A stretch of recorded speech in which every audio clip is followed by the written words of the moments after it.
آج کی آیت۔ جو لوگ عید میں پرستش کرنے آئے تھے ان میں بعض یونانی تھے، پس انہوں نے فلپس کے پاس جو بیت سیدائی گلیل کا تھا آ کر اس سے درخواست کی کہ جناب ہم یسوع کو دیکھنا چاہتے ہیں۔ یوحنا 12 باب 20ویں اور 21ویں آیت۔ عزیزو، یسوع مسیح کی زمینی خدمت کے آخری ایام میں یعنی اس کی مصلوبیت کے کچھ روز پہلے کا واقعہ ہے کہ عید فصح میں آئے کچھ لوگوں کے ساتھ چند یونانی لوگ بھی تھے۔ یہ یسوع کو ملنے کی غرض سے اسے تلاش کرتے ہوئے یسوع کے شاگردوں کے پاس آئے۔ پھر فلپس جو بیت سیدہ گلیل کا تھا اس کے پاس آ کر درخواست کرنے لگے کہ جناب ہم یسوع کو دیکھنا چاہتے ہیں۔ جب فلپس نے یونانیوں کو دیکھا جو یسوع کو ملنے کی خواہش کا اظہار کر رہے تھے تو وہ گھبرا سا گیا۔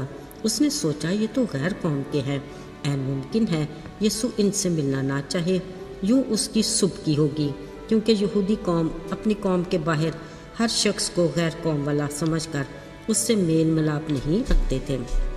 فلپس بڑی سنجیدگی سے سوچنے لگا، اس کے استاد یسوع کا مشن تو صرف اسرائیل کی کھوئی بھیڑوں کو تلاش کرنا اور ان کو ڈھونڈنا ہے، وہ ان سے کیوں کر ملے گا؟ سو وہ صلاح کاری کے لیے اندریاس کے پاس آیا اور اسے ان یونانیوں کے بارے میں بتایا۔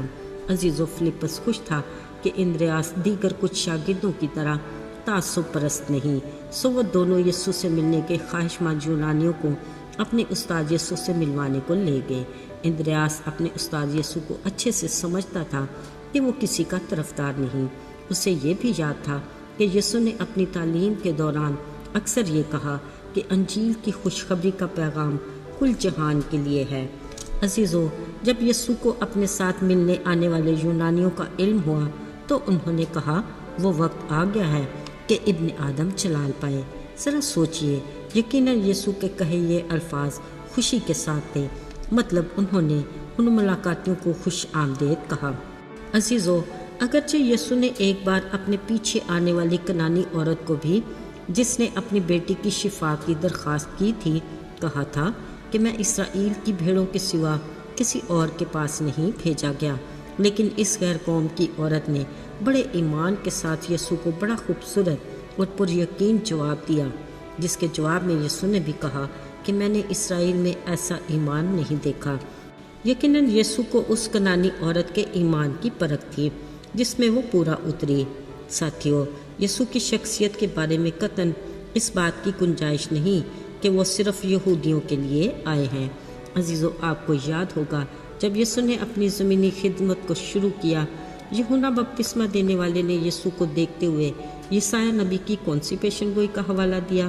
ہاں، یہ کہ دیکھو یہ خدا کا بڑا ہے جو دنیا کے گناہ اٹھا لے جاتا ہے۔ پھر کلام مقدس میں خدا کی محبت کے بارے میں واضح تحریر ہے کہ خدا نے دنیا سے ایسی محبت رکھی کہ اس نے اپنا اکلوتا بیٹا بخش دیا تاکہ جو کوئی اس پر ایمان لائے ہلاک نہ ہو بلکہ ہمیشہ کی زندگی پائے۔ یہ بات یقینی ہے کہ اس نے کل جہان کے گناہ گاروں کے لیے اپنی جان کی قربانی دی، جس میں ہم غیر قوم والے بھی شامل ہیں۔ یاد رہے، اس میں ابہام نہیں کہ آسمان کی بادشاہت کی خوشخبری کل جہان کے لیے ہے۔ یسوع نے اس بات کو ایک تمثیل میں بڑی صفائی اور خوبصورتی سے بیان کیا کہ ایک بادشاہ نے بیٹے کی شادی میں اپنے مہمانوں کو بلایا، مگر عین وقت پر کوئی بھی نہ آیا، سو اس نے اپنے نوکروں سے کہا، خیر، بلائے ہوئے اس قابل نہیں، سو تم بازاروں، چوکوں اور چوراہوں میں جاؤ اور جو ملے ضیافت میں لے آؤ۔ عزیزو، اس تمثیل سے واضح ہو جاتا ہے کہ بلائے ہوئے خاص مہمان تو بہت سے ہیں مگر برگزیدہ تھوڑے ہی ٹھہرے۔ عزیزو، اگر آج کوئی ہمیں آ کر یہ کہے کہ جناب ہم یسوع کو دیکھنا چاہتے ہیں تو ذرا سوچے ہمارا کیا جواب اور مسیح کے پاس لانے میں کیا کردار ہوگا۔ کیا ہم فلپس کی طرح شکوک و شبہات میں پڑ جائیں گے، یا اندریاس کی طرح یقینی طور پر ہم کہہ سکتے ہیں کہ میرا خدا کسی کا طرفدار نہیں، اس کا پیار سب کے لیے اور اس کے بیٹے یسوع کا کفارہ کل عالم کے لیے ہے۔ یاد رہے، اندریاس اپنے بھائی سے پہلے یسوع کو ملا اور پھر اپنے بھائی شمعون پطرس کو یسوع سے متعارف کروایا۔ اندریاس کے بارے میں یہ کہا جاتا ہے کہ وہ غیر یہودیوں کے لیے پہلا مشنری تھا۔ اس نے اگرچہ گواہی کا کام اپنے گھر سے شروع کیا، مگر اس نے اس خدمت کو صرف گھر تک محدود نہیں رکھا۔ اسی طرح ارشاد اعظم کے پرچار کا تقاضا یہ ہے کہ ہم کلیسیا کے عالمی بشارت کے کام میں حصہ لیں۔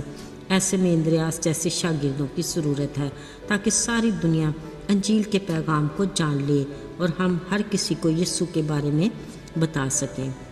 آئیے دعا کریں۔ آئے زندہ چھلالی آسمانی باپ، تو جو آج اور کل بلکہ ابد تک یکساں خدا ہے، تو کل عالم کا نجات دہندہ ہے۔ ہم تیرے شکر گزار ہیں کہ تو کسی کا طرفدار نہیں، تیرا فضل عام سب کے لیے ہے، جو کسی کی ہلاکت نہیں چاہتا بلکہ چاہتا ہے کہ سب کی توبہ تک نوبت پہنچے۔ یہی تیرے پیار کی انتہا ہے۔ یسوع کے پاک اور مبارک نام میں مانگتے ہیں، آمین۔